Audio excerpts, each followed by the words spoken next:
Apesar do fluxo e refluxo da guerra na Ucrânia, o presidente ucraniano Volodymyr Zelensky tem sido consistente sobre seu objetivo geral, a vitória total. Seu plano de paz de novembro de 2022, que exige uma retirada total da Rússia do território ucraniano, continua sendo a posição oficial de Kiev. O chamado Plano de Vitória de Zelensky, cujos detalhes foram revelados neste mês, visa aumentar as chances de sucesso pressionando Moscou para a mesa de negociações nos termos de Kiev. Entre os principais itens estão usar armas de longo alcance e se juntar à OTAN ou obter armas nucleares.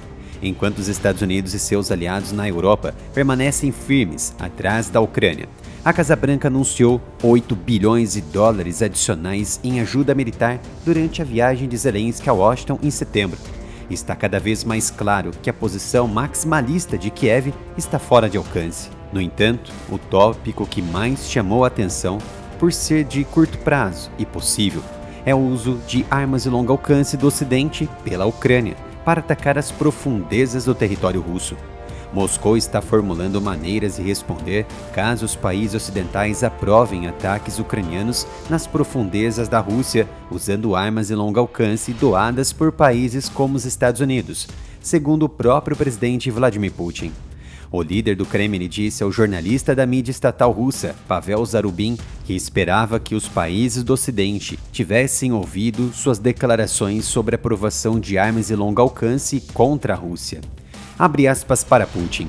Eles não me disseram nada sobre isso, mas espero que tenham ouvido. Porque, é claro, teremos que tomar algumas decisões por nós mesmos também. Feche aspas para Putin em comentários gravados e postados no Telegram pelo Pavel Zarubin. A Ucrânia, apesar dos repetidos pedidos de Kiev, não tem permissão para usar armas ocidentais de longo alcance para atacar profundamente o território russo. É permitido somente que o uso das armas de longo alcance possam ser utilizadas para afastar as ameaças imediatas à sua fronteira, mas usa drones de longo alcance para lançar ataques contra bases aéreas de Moscou, muito mais remotas, mais no interior da Rússia, como depósito de munição e refinarias de petróleo a centenas de quilômetros de distância. Os Estados Unidos forneceram em números não especificados, mas possivelmente em grande número, os ATACMS, sendo o Armed Tactical Missile System, para a Ucrânia, que tem um alcance de cerca de 300 quilômetros de efetividade. O Reino Unido e a França enviaram os mísseis de cruzeiro lançados do ar anglo-franceses, Storm Shadow e Scalp-G, com alcance de aproximadamente 250 km.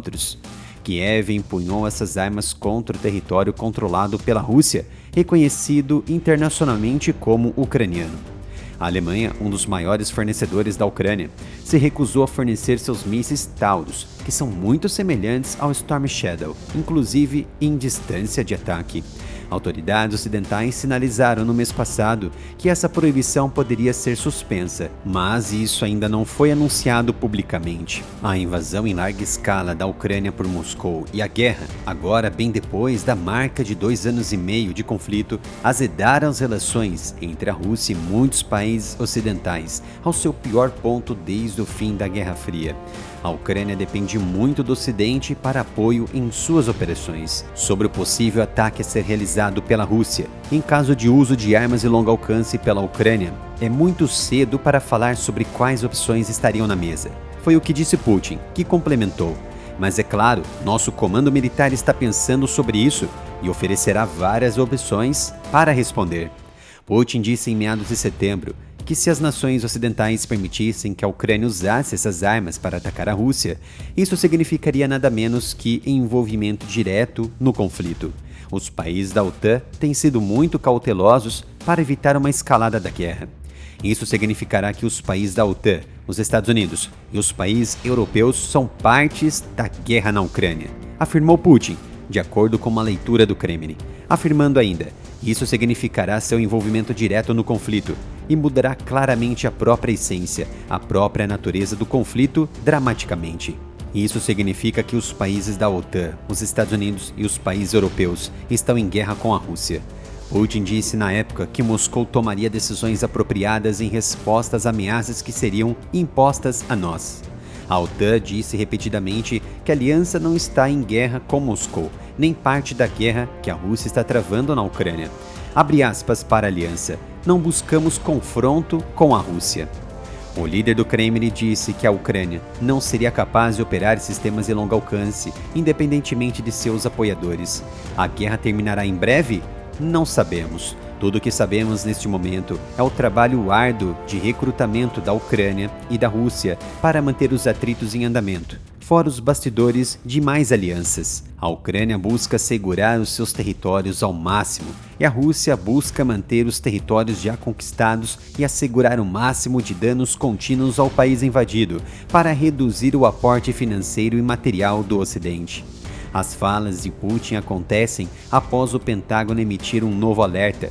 Os Estados Unidos não vão impor novos limites ao uso de armas norte-americanas pela Ucrânia, se a Coreia do Norte se juntar à guerra da Rússia, enquanto a OTAN disse que unidades militares norte-coreanas já foram enviadas para a região de Kursk, na Rússia, para lutar diretamente contra as tropas ucranianas. Como já sabem, tem outro canal dedicado a assuntos de geopolítica e defesa aqui no YouTube.